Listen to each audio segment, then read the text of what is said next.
Ang pag-uusapan natin sa video natin ito ay ang tungkol dito sa ano ba yung mga dapat nating bantayan kung magpapagawa tayo ng bahay. Napaka-importante ng topic na ito mga boss, no? Kaya lang bago tayo mag-umpisa, no, huwag niyo po sanang kalimutang pindutin muna yung subscribe, no? Isama niyo na rin po yung like at saka notification bell. Okay, umpisahan na po natin yung topic natin. Dito sa topic natin ito, kung ano ba yung dapat nating bantayan kung magpapagawa tayo ng bahay.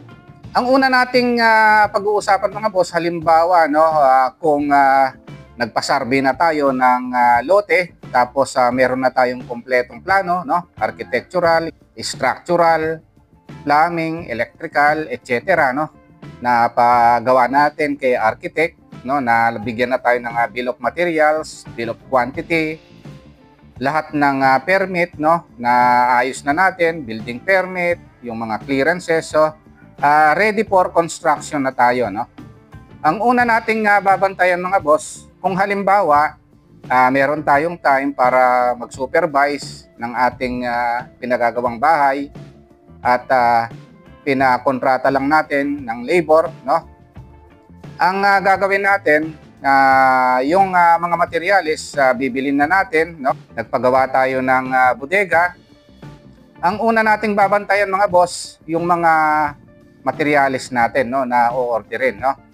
Yung oras ng pagdating ng materyales, yung quality ng materyales, yung bilang, no?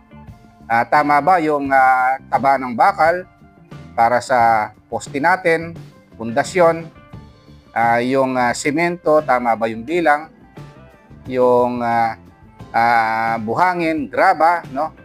Tama ba yung volume ng buhangin, graba, at tama ba yung size, no, ng mga tubular natin, angle bar, kung meron man, no, C-purlins, dapat nating i-check, no? Kasi sa totoo lang mga boss, merong mga peking bakal, no? Mga substandard, no? Dapat tayo maging aware diyan. Yung size ng bakal, minsan hindi tama yung diameter ng bakal, no? Dapat bantayan natin 'yan.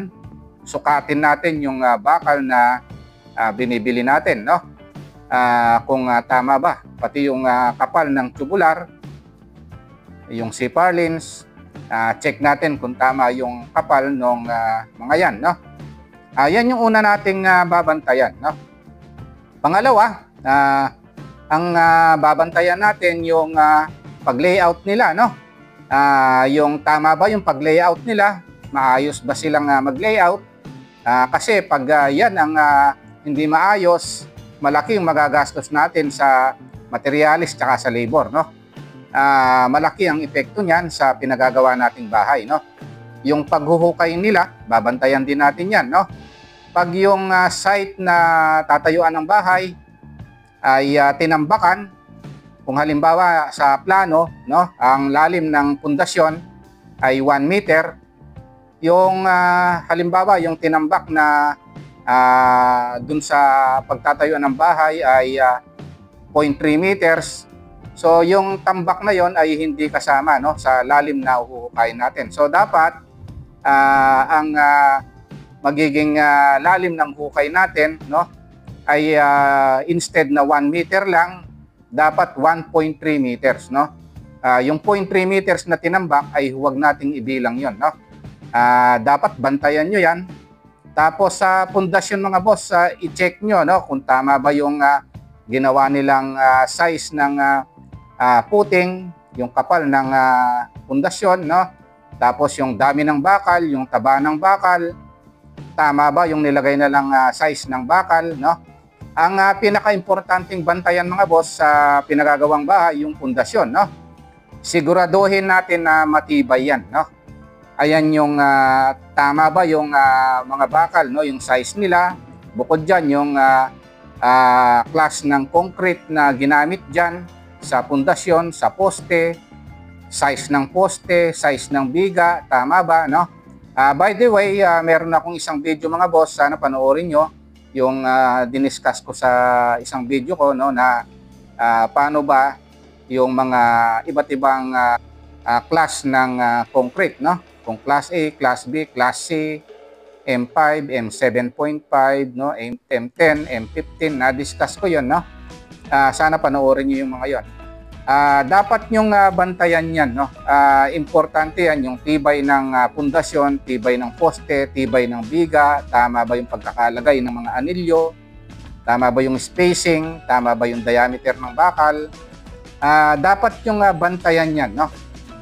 Ang isa pa, no, ang gagawin nyo, lagi kayong mag-inspect sa ginagawa nila, no. At ang isa pang bantayan nyo yung safety ng mga tao, no. Hindi lang yung materyales, pati yung labor, tingnan nyo rin. Kasi pag merong nakikita kayong posibleng ika-aksidente ng mga trabahador, ay warningan nyo na yung nagpapatrabaho kung risky sila sa accident, no. Bantayan nyo rin yan, no. Yung accomplishment nila, no, dapat bantayan nyo rin, no. Kasi since pinakontrata nyo lang ng labor, so as per accomplishment per week, kung ilang percent yung accomplishment nila, dapat alam nyo, para alam nyo kung magkano yung babayaran nyo, no, sa kontrata nyo sa labor, no. Karamihan as per accomplishment yan, no, per week. Tapos yung paglabas ng pera, no, i-monitor nyo yung pera, no. Magkaroon kayo ng financial plan, no. So dapat ma-monitor nyo yung budget, no. Yan yung isa pang dapat nyong bantayan. Ang isa pa na dapat nyong bantayan, no, kung tama ba ginagawa nila sa site, wala bang nasasayang na materyales, no. Kasi since nga, no, labor lang yung pinakontrata nyo, kailangan na bantayan nyo yung mga nasasayang na materyales, no. Minsan kasi kung hindi nyo babantayan, merong nasasayang na materyales, no.